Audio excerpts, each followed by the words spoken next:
السلام علیکم ورحمۃ اللہ وبرکاتہ۔ آج 29 جولائی 2024 کو میں فصیح الدین حیدرآبادی ایک پنجاب سے حیدرآباد آئے ہوئے امام صاحب کے چھوٹے سے بیان کا جواب دے رہا ہوں۔ ویڈیو کلپ وائرل کر رہے ہیں لوگ اور سوالات کر رہے ہیں اور بہت ساری باتیں چل رہی ہیں ان کے اس بیان کے بارے میں۔ غور سے سنیے، مختصر بات، پھر میں قرآن اور حدیث کی دلیل سے کچھ باتیں آپ کے سامنے سناتا ہوں۔ قیامت کا دن ہوگا، حوض کوثر کا جام ہوگا، دھکے دے کے نکال دیے جاؤ گے صحابہ کے سامنے، رسول اللہ کے سامنے، کہ یہ وہ بندہ ہے جو 5 وقت نمازی تھا، تہجد گزار تھا، عبادت گزار تھا، لیکن اس نے بارات کا کھانا کھلا کے امت مسلمہ کو غلط رواج کی طرف مائل کیا۔ اس کا حوض کوثر کے ساتھ کوئی تعلق نہیں۔ یہ امام صاحب کا نام محمد عثمان لدھیانوی ہے۔ ان کو شہر حیدرآباد میں غالباً آج سے 2 دن پہلے حیدرآباد کے سوشل ایکٹیوسٹ لوگ بلائے تھے، اور یہاں پر اس بیان میں ان کی بات پر غور کریے کہ اگر کوئی شخص بارات کا کھانا کھلا کر لوگوں کو بارات میں بلا کر کھانا کھلائے گا اور یہ رواج عام کرے گا تو اس شخص کو قیامت کے دن حوض کوثر سے دھکے دے کر ہٹا دیا جائے گا، حوض کوثر سے دور، رسول اللہ صلی اللہ علیہ وسلم کے سامنے۔ اور جو کچھ بات یہ بول گئے ہیں آپ سنیں۔ میں یہ امام صاحب سے کہہ رہا ہوں اس ویڈیو کے ذریعے سے، اور آرگنائزرز جو ہے اس پروگرام کے وہ بھی سمجھ لیں اچھے سے، کہ دیکھیے حدیث کے جو الفاظ ہے اس میں اپنے ورڈز ایڈ نہیں کرنا چاہیے۔ کسی بھی امام، کسی بھی مدرس یا خطیب، عالم وغیرہ کو اپنے الفاظ حدیث میں نہیں ڈالنا چاہیے۔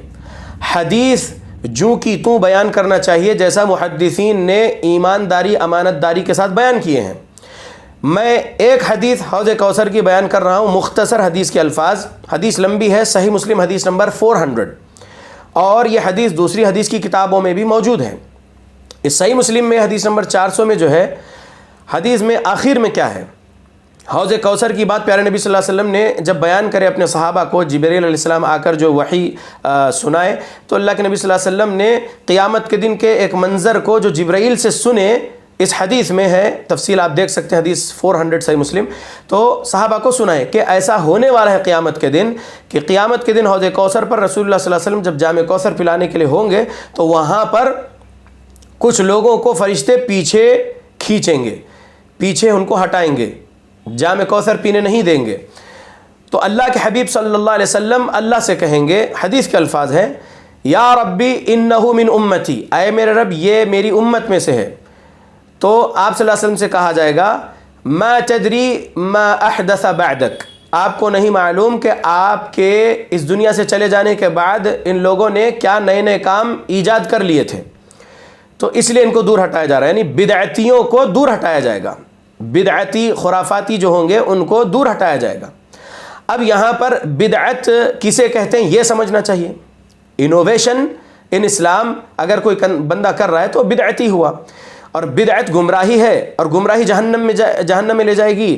1579 نمبر کی حدیث ہے، سنن نسائی، غور سے دیکھ لیجئے، جس میں اللہ کے نبی صلی اللہ علیہ وسلم کا فرمان ہے، کل محدثۃ بدعہ وکل بدعۃ ضلالہ وکل ضلالۃ فی النار۔ ہر نیا کام ثواب کی نیت سے کرنے کا، یہ جو کئی لوگ اپنے عجیب و غریب طریقے کی عبادتیں بنا رکھے، جو عبادتیں اللہ کے نبی صلی اللہ علیہ وسلم نہیں سکھائے، جو اعمال صالحہ پیارے نبی سکھا گئے ہیں، اس کی صحیح سندیں موجود ہے حدیث کی کتابوں میں، اور وہ اعمال صالحہ ہم کریں گے الحمدللہ۔ لیکن جو رسول اللہ کے اپوزٹ میں نئے نئے اعمال بنا لیے ہیں لوگوں نے، اور اس میں ثواب ہے کہتے ہیں، تو وہ کام جو نبی سے، صحابہ سے صحیح دلیل سے نہیں مل رہا ہے، وہ بدعت ہے۔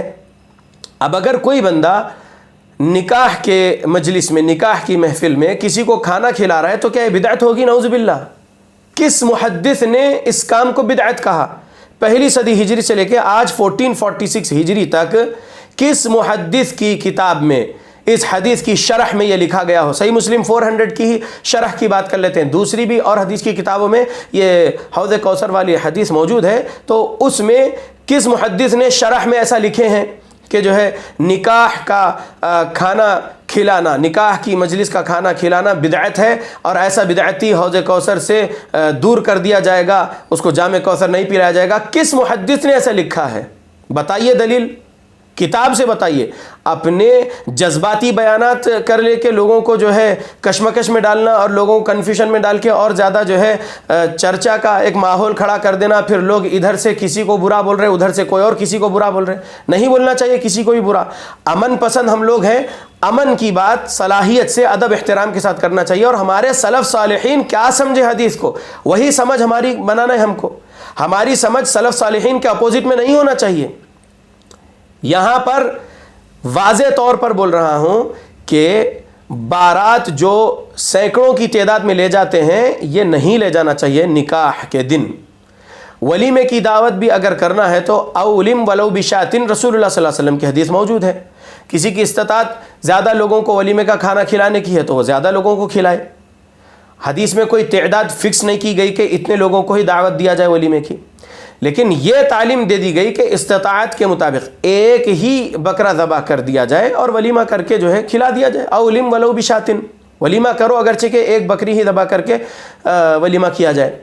تو کہنا یہ ہے کہ نکاح کے مجلس میں, نکاح کی محفل میں جو وہاں پر موجود ہے لوگ, لڑکی کے گھر والے یا ان کے قریبی کوئی رشتہ دار آ گئے, لڑکے کے گھر والے اور ان کے کوئی رشتہ دار آ گئے, یا اور کوئی مسجد کے امام صاحب یا اور کوئی 4 قریبی لوگ, سوسائٹی کے کچھ اچھے لوگ جمع ہے الحمدللہ, تو اگر اس مجلس میں کھانا کھلا دیا جائے تو اس کو بدعت نہیں کہا جا سکتا. ایسی کوئی دلیل نہیں ملتی کہ نبی صلی اللہ علیہ وسلم نے کھانا کھلائے ہو نکاح کا فاطمہ رضی اللہ عنہ کی شادی میں. ابھی تک کوئی صحیح سند والی حدیث میرے علم میں نہیں ملی مجھے, جتنا میں ریسرچ کر رہا ہوں. ٹھیک ہے, لیکن نہیں کی دلیل بھی نہیں ہے. نہیں کرنا حرام ہے نکاح کا کھانا کھلانا, ایسی کوئی دلیل نہیں ملی. حرام و حلال کی بات قرآن اور حدیث میں ہے. کوئی نہیں بتا سکتا کہ نکاح کے دن کا کھانا حرام ہے قرآن کی فلاں آیت سے حدیث سے, نہیں بتا سکتے. تو جو چیز اللہ کی اتھارٹی ہے, حلال اور حرام, وہ اللہ کی اتھارٹی ہے. ایک دن اللہ کے نبی صلی اللہ علیہ وسلم نے کہہ دیا کہ میں شہد نہیں کھاؤں گا.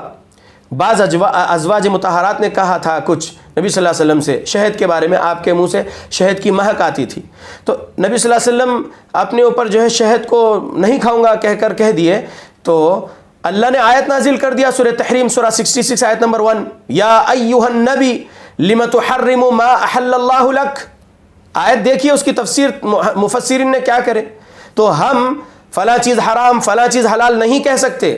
قرآن حدیث میں دلائل موجود ہے, جو حرام ہے وہ بھی بتا دیا گیا, جو حلال ہے وہ بھی بتا دیا گیا. نکاح کے دن کے کھانے کو حرام میں نہیں کہہ سکتا کیونکہ میرے پاس اس کی دلیل نہیں ہے. اگر کوئی کھلا رہا تو میں اس کو بدعت بھی نہیں کہہ سکتا, اور یہ نہیں کہہ سکتا کہ اگر کوئی نکاح کے دن کھانا کھلا دیا تو اس کو حوض کوثر سے جو ہے دھکے مار کر دور کر دیا جائے گا. میں ایسی باتیں نہیں کہہ سکتا, اور گہرائی کا علم رکھنے والے علماء ایسی باتیں نہیں کہہ سکتے. یہ عثمان لدھیانوی صاحب, اللہ ان کو صحیح سمجھ عطا کرے اس سبجیکٹ میں بھی, کہ وہ اپنی اصلاح کر لیں اور نیا بیان جاری کر دیں. میں یہی کہوں گا کہ بات لمبی ہو گئی ہے, بس یاد رکھیے کہ ہم لوگ قرآن و حدیث کو سلف صالحین کے سمجھ کے مطابق سمجھیں گے تو گمراہی سے بچے رہیں گے. اللہ ہم سب کو کتاب و سنت پر جمع کر دے, سلف صالحین کے فہم کے مطابق ہماری موت تک عقیدے میں, اعمال میں, معاملات میں تقوی اخلاص اللہ ہم کو عطا کرے, اور جہنم سے بچنے والے عقیدے اعمال معاملات ہمارے زندگی میں رہے تاکہ ہم جہنم سے بچ کر اللہ کی جنت الفردوس کے وارث بن جائے. آمین.